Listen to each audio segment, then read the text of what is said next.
राष्ट्रीय युवा दिवस के अवसर पर भारतीय जनता युवा मोर्चा द्वारा नागदा नगर में जिलास्तरीय भाषण प्रतियोगिता का आयोजन भाजयुमो अध्यक्ष रूपम सिंह ठाकुर के नेतृत्व में किया गया।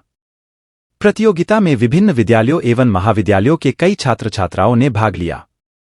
कार्यक्रम का विषय नव मतदाता भारत का भाग्य विधाता मतदान का महत्व रहा, जिसमें कई प्रतिभागियों ने अपने अपने विचार व्यक्त किए। कार्यक्रम की शुरुआत अतिथियों के द्वारा स्वामी विवेकानंद जी, श्यामा प्रसाद मुखर्जी एवं पंडित दीनदयाल उपाध्याय जी के चित्र पर माल्यार्पण कर दीप प्रज्वलित कर की गई। कार्यक्रम में मुख्य अतिथि नागदा खाचरौद विधानसभा के विधायक डॉक्टर तेज बहादुर सिंह चौहान, मध्य प्रदेश कर्मकार बोर्ड के अध्यक्ष सुल्तान सिंह शेखावत, भाजपा मंडल अध्यक्ष सीएम अतुल, जनभागीदारी अध्यक्ष राजेश धाकर, नगर पालिका अध्यक्ष प्रतिनिधि ओपी गहलोत, नगर पालिका उपाध्यक्ष सुभाष शर्मा, सांसद प्रतिनिधि प्रकाश जैन, युवा पार्षद गौरव यादव, भारतीय जनता युवा मोर्चा जिला महामंत्री विनायक कोठारी, जिला मंत्री हरजीत सिंह करोदिया, तराना मंडल अध्यक्ष आकाश गवली, शिक्षा प्रकोष्ठ जिला संयोजक धर्मेंद्र गुप्ता मंचासीन रहे। कार्यक्रम में निर्णायक की भूमिका में मनोज सोनी नाइस कंप्यूटर और संतोष शर्मा अध्यापक रहे। प्रतियोगिता में प्रथम स्थान पर आयुषी प्रजापत, द्वितीय स्थान पर पृथ्वीराज सिंह और तृतीय स्थान पर मोहित जैन रहे। इस अवसर पर नागदा नगर मंडल महामंत्री लोकेश माली, विपिन लोधवाल, दीपेश गौतम, आशुतोष डोडिया, हार्दिक सिंह, प्रद्युम्न जाट, नितिन अवाना, चेतन राठौर, प्रताप सिंह गौतम, आशीष मेवाती, गोपाल पोरवाल, विजय चौहान, हिम्मत सिंह राठौर उपस्थित रहे। कार्यक्रम का संचालन लोकेंद्र सोनी द्वारा किया गया एवं उक्त जानकारी मीडिया प्रभारी दीपक जैन द्वारा की गई।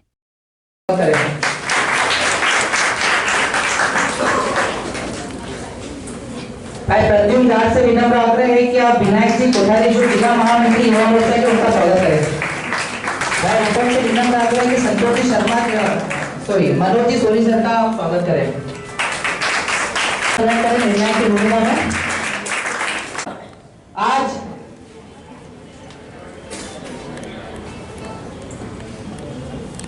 भारत अगर विश्व गुरु बनेगा तो उसमें सबसे बड़ी भूमिका अगर किसी के लिए रहेगी तो युवाओं की ही रहेगी। और हमने देखा है जो चुनाव हुए विधानसभा चुनाव, उनमें भी युवाओं ने खूब ताकत से अपना भूमिका निभा के मतदान किया है और भारतीय जनता पार्टी की सरकार बनी है।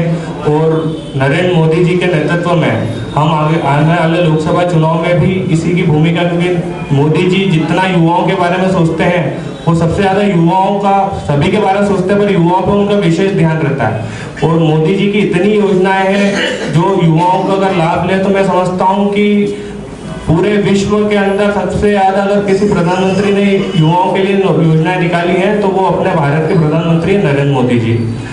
नरेंद्र मोदी जी की आगामी जो योजनाएं हैं वो युवाओं के लिए इतनी है, स्टार्टअप को लेकर, जितना स्टार्टअप को लेकर भारत सरकार काम कर रही है युवाओं को लेकर, ये हम सब लोगों के लिए मतलब बहुत अच्छी गर्व की बात है कि सारे युवा उसका लाभ ले रहे हैं। और जो युवा अगर इसका लाभ नहीं ले पा रहे हैं तो विकसित भारत यात्रा के माध्यम से सरकार की सारी योजनाएं युवाओं तक पहुंचे, इसका प्रयास निरंतर चल रहा है।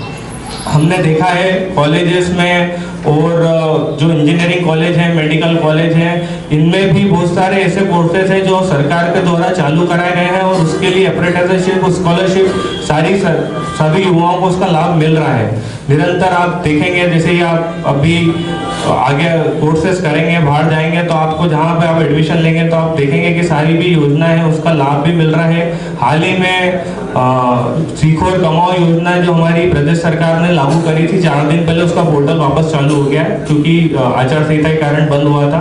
तो उसमें भी 8,000, 9,000 और 10,000 3 स्कॉलरशिप के माध्यम में आप सबको उसका स्कॉलरशिप भी मिलेगी और जिस फील्ड में आप लोग काम करना चाहते हैं उसके अंदर ट्रेनिंग भी सरकार देगी। कंपनी जो संस्था रजिस्टर्ड हुई है, आप अगर जैसे देखेंगे सीखो और कमाओ पोर्टल, आप गूगल पे सर्च करेंगे तो उसमें आपको दिखेगा कि सारी सरकार की योजना और सरकार के द्वारा माध्यम से जो स्कॉलरशिप मिल रही है उसका आप सब लोगों को भाग्य सारा चीज मिले। नव मतदाता भारत का भाग्य विधाता, ये आज का विषय है। और ये बात सही भी है जो कि मैंने अभी तक बताई है कि नव मतदाता अब आने वाले चुनाव में आप पहली बार मतदान करेंगे तो आप ही लोग भारत के भाग्य विधाता हैं। क्योंकि प्रधानमंत्री जी हमेशा से कहते आए हैं कि युवाओं जितने भी युवा है वही भारत का भविष्य है और वही आने वाले समय में भारत की नींव मजबूत करेंगे और भारत को विश्व गुरु जब बनेगा तो उसमें भारत युवाओं की मुख्य भूमिका रहेगी। तो आप सब लोग आज के इस कार्यक्रम में मैं आप सबको ऑल द बेस्ट कहना चाहता हूँ सबको कि प्रथम या सेकंड जो भी आए पर जब जितने भी लोग हैं आप सब लोग खूब ताकत से आपके उज्जवल भविष्य की मैं आपकी कामना करता हूं और आपको शुभकामनाएं देता हूं। और आज के इस कार्यक्रम से हमारा भी यही प्रयास है कि आप ज्यादा से ज्यादा लोग सरकार की योजनाएं और प्रधानमंत्री जी जो योजनाएं आप तक पहुंचाना चाह रहे हैं आप उसे देखें और उसमें अगर कोई समस्या आती है तो उसके लिए भी एक पोर्टल क्रिएट किया गया है। प्रधानमंत्री की जितनी भी योजना है माननीय प्रधानमंत्री जी की वो योजना आप लोगों तक पहुंचे। अभी विनायक जी बता रहे थे कि सरकार आपके लिए क्या क्या कर रही है।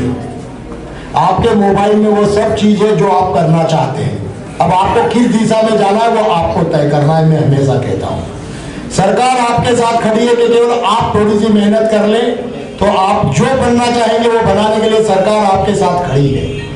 आज का जो विषय है नव मतदाता भारत का आने वाला भविष्य, निश्चित तौर पर हमारे देश पूरे विश्व में सबसे युवा यदि कोई देश है तो वो भारत है।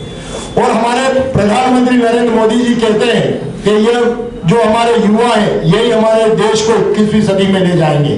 तो आज के अवसर पर मैं जितने भी प्रतियोगी है क्योंकि समय बहुत है, हमारे बहुत सारे वक्ता है वो आपको बहुत सारी बताएंगे।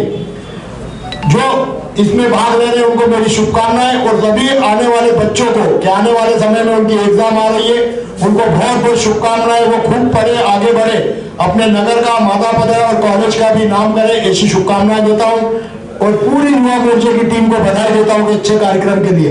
यह कार्यक्रम केवल यही नहीं पूरे देश में युवा मोर्चे के माध्यम से भारतीय जनता पार्टी करा रही है।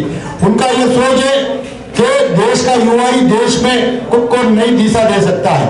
इसलिए आप सब इस कार्यक्रम में जुड़े और आगे बढ़े ऐसी शुभकामनाएं। धन्यवाद। जय हिंद जय भारत। सब यहाँ पर भाषण प्रतियोगिता में आए हैं और मूल उद्देश्य भाषण प्रतियोगिता का यही है कि हम सब अपने विचार प्रकट कर सकें कि हम लोग इस देश को किस दिशा की ओर अपने मतदान के माध्यम से ले जाने वाले हैं। जब हम वोट करते हैं तो हम लोग अपना वोट किसको करते हैं वो सोचने वाली बात है।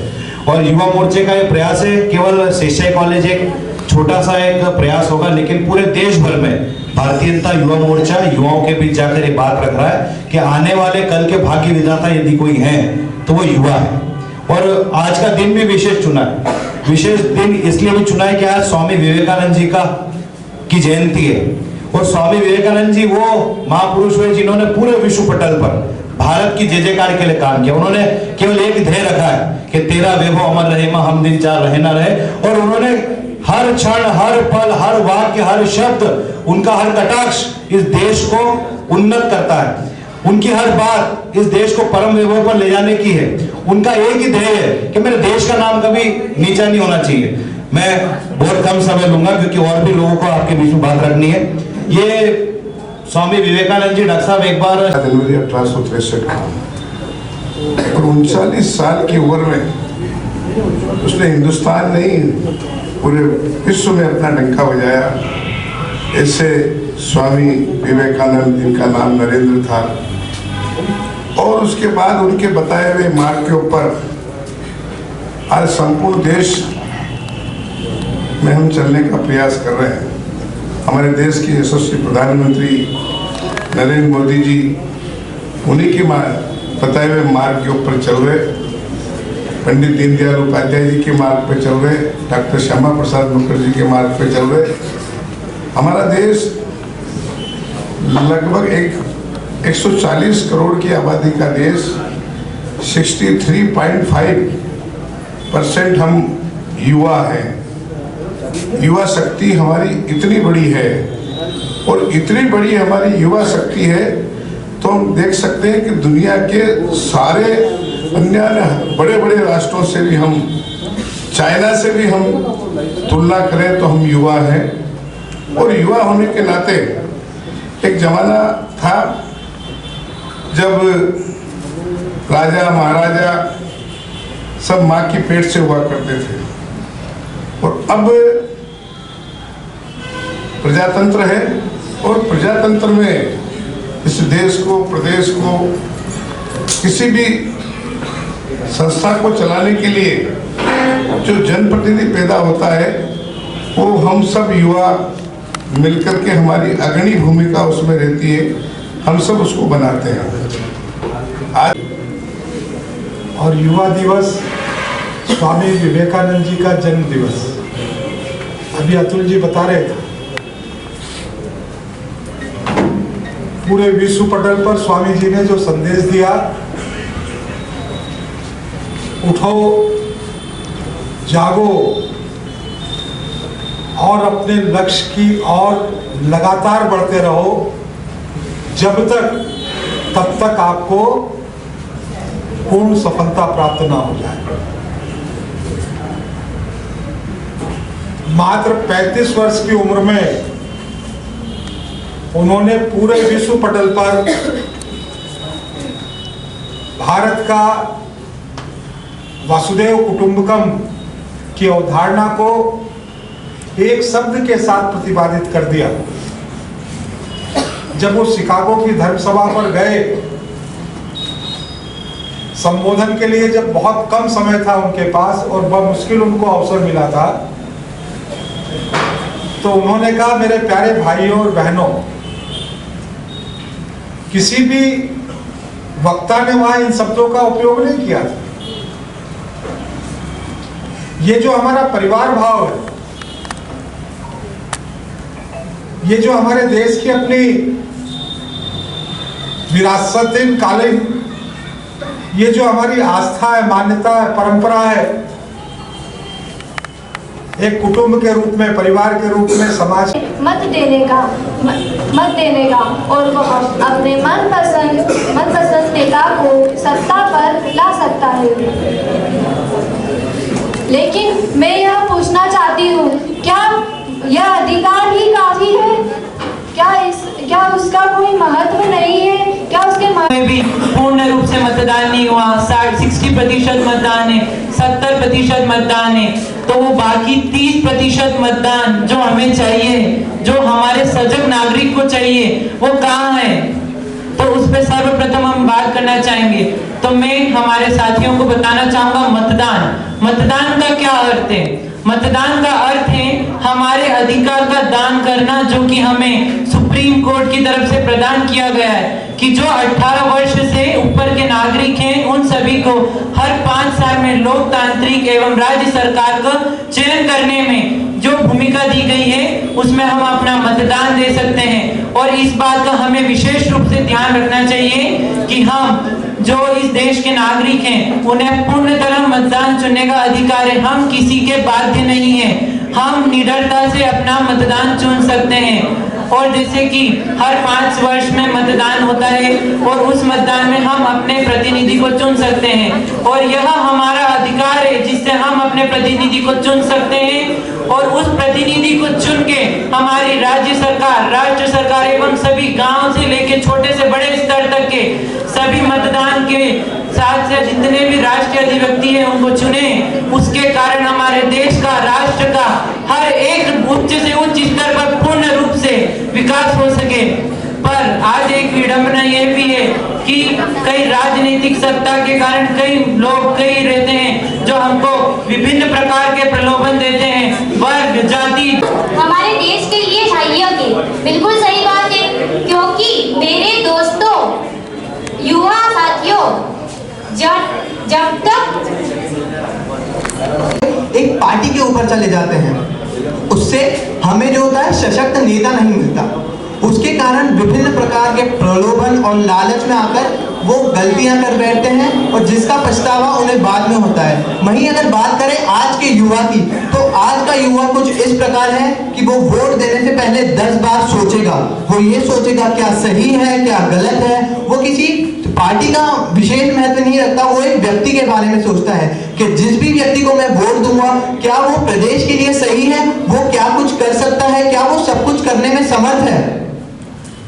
जैसा कि आप सभी जानते हैं कि हमारे माननीय प्रधानमंत्री जी ने भारत की इकोनॉमी को बहुत ही ऊंचे स्तर पर पहुंचा चुके हैं, और वहीं भारत में ऐसे कई नेता हैं जो वो मानते हैं कि